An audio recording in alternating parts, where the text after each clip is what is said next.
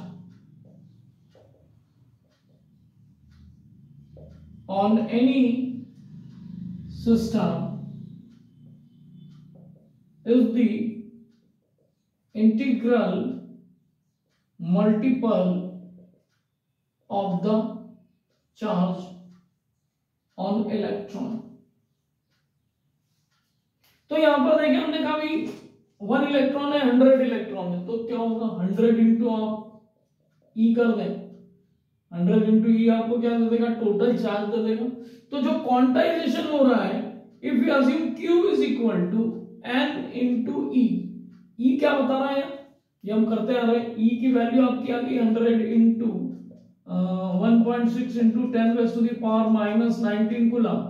तो charge 100 electrons है, इसलिए 100 electron multiplied with charge on 1 electron will give the total charge on the system and that is the quantization.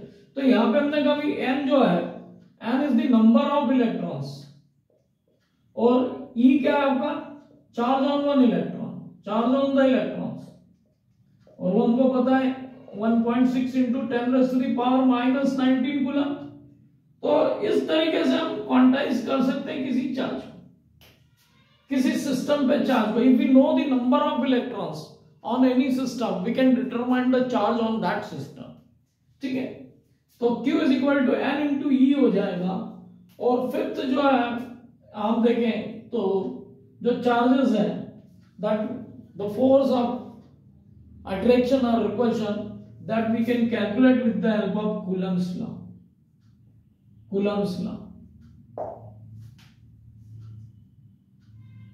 Okay. तो इस तरीके से हम यहां पर जो प्रॉपर्टीज है उनको हम डिस्कस किया हमने, ठीक है। नेक्स्ट हम चलते हैं कूलम्स लॉ पे।